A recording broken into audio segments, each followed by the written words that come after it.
Já de volta aqui com o programa Bem Assim. E olha só, gente, segundo dados da Fiocruz, 72% dos brasileiros sofrem com alguma doença relacionada ao sono, entre elas a insônia, viu?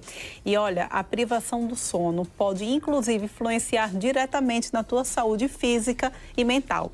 E é sobre isso que a gente vai conversar nesse momento com a médica Renata Ferraz, ela que é otorrinolaringologista e médica do sono também. Bom dia para você, seja bem-vinda aqui ao nosso estúdio.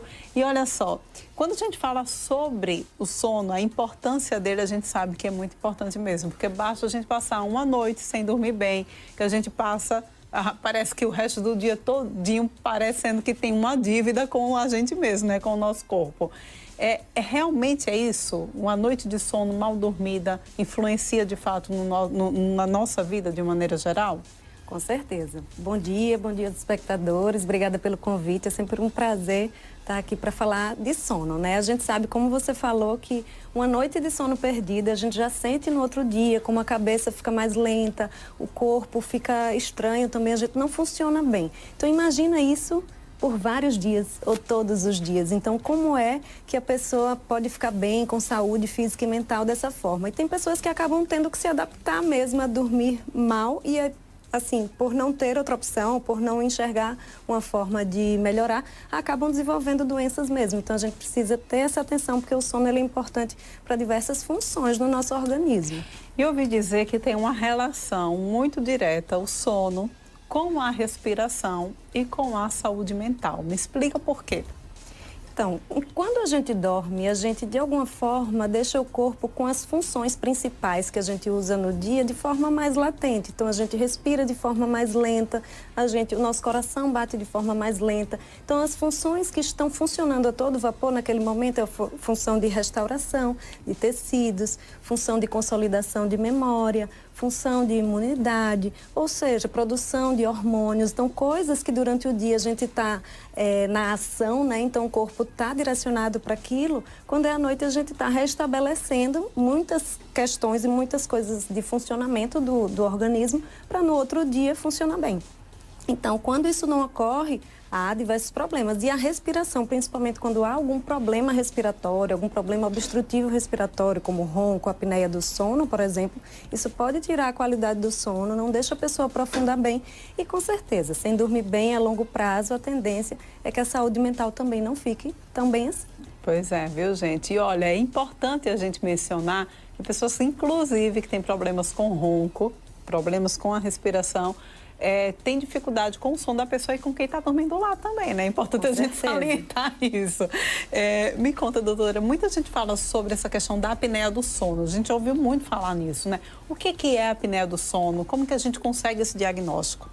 Primeiro de tudo, é importante a gente observar o ronco, né? Que é o mais frequente. Então, ele é tão frequente que, por vezes, é banalizado ou, às vezes, é entendido como um sono de qualidade. Então, tem pessoas que roncam e, por esse motivo, parece que dorme bem, dorme profundo, né? Dormiu que você já estava roncando, o pessoal diz isso mesmo. Quando a gente pensa que alguém está roncando, e isso pode ser adulto, criança, enfim, mas é mais comum no adulto, é porque há, de alguma forma, uma obstrução na região, principalmente da garganta. Então, o ar vai passar, né, pelo nariz. Quando vai passar na garganta, geralmente a gente está deitado, essa região, ela é mais estreita mesmo em todo mundo, e dependendo da pessoa, da predisposição, da anatomia, pode haver um estreitamento, e quando esse ar vai passar, ele vibra os tecidos da garganta, causando o som do ronco. Até aí, ok. Mas, além de vibrar, muitas vezes pode haver pausas nessa respiração.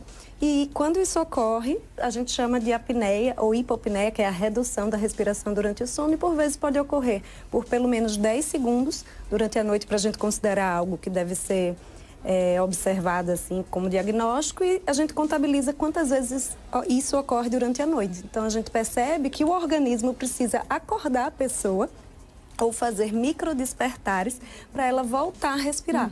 Então, de alguma forma, a pessoa não consegue aprofundar o sono, não consegue respirar bem e não consegue dormir bem. Muitas vezes a pessoa nem sabe que ela tem isso. Então, o ronco ele é um sinal de alerta para a gente pensar na possibilidade de apneia.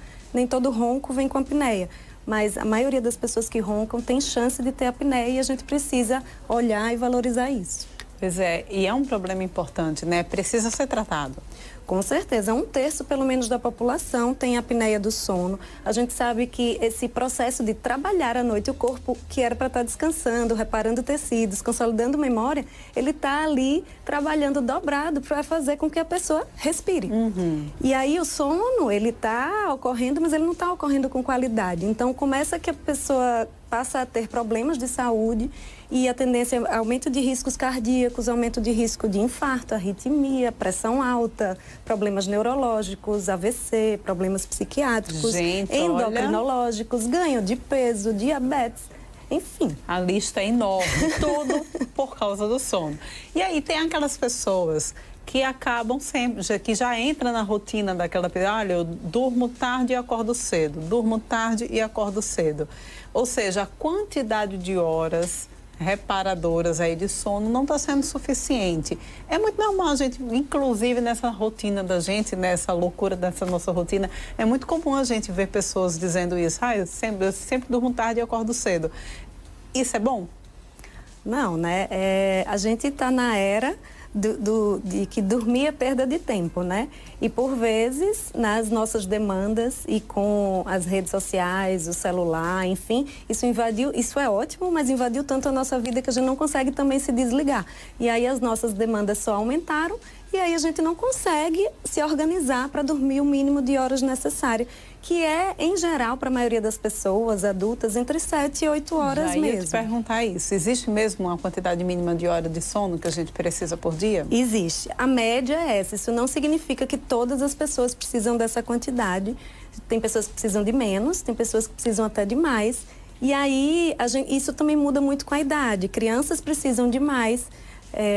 Adolescentes também têm um ritmo circadiano, um reloginho biológico um pouco diferente, também precisa um pouco mais de horas. E o idoso também acaba perdendo um pouquinho, ou seja, se ele precisaria de 8 horas de sono, quando adulto, a tendência é reduzir um pouquinho a quantidade de horas de sono também. Então, isso vai variando com muitas questões, mas a média para o adulto é de 7 a 8. E se a gente contabilizar nas 24 horas, isso dá 1/3 do nosso dia, né?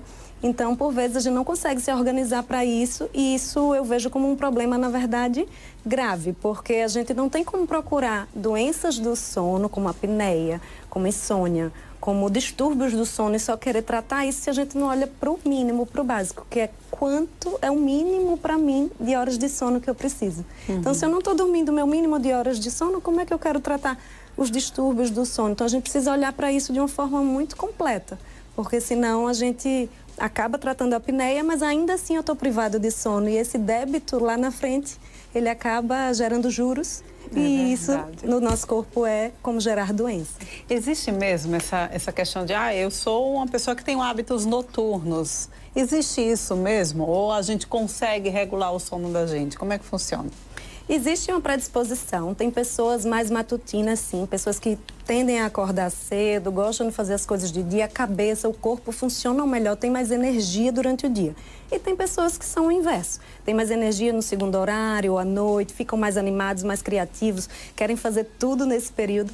A questão é se organizar. Primeiro, entender como você funciona. Então, isso é a forma que você funciona. A questão é que nem sempre a forma que você funciona está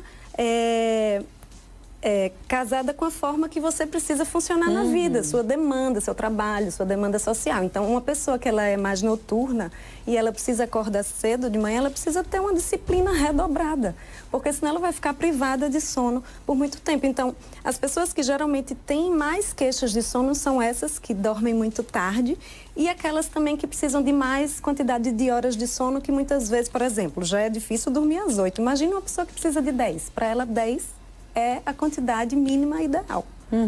E aí? E aí, como é que faz para conseguir, na vida, no dia a dia da gente, como é que faz para conseguir dormir 10 horas? Mas é possível. A gente pode, entendendo como a gente funciona, entendendo o que a gente precisa para funcionar na vida, a gente pode se organizar de forma a chegar aí no meio termo para ficar bem, dormir o mínimo necessário e seguir a vida saudável. Aqueles cochilinhos no meio do dia, depois do almoço, são reparadores para algumas pessoas também, são importantes?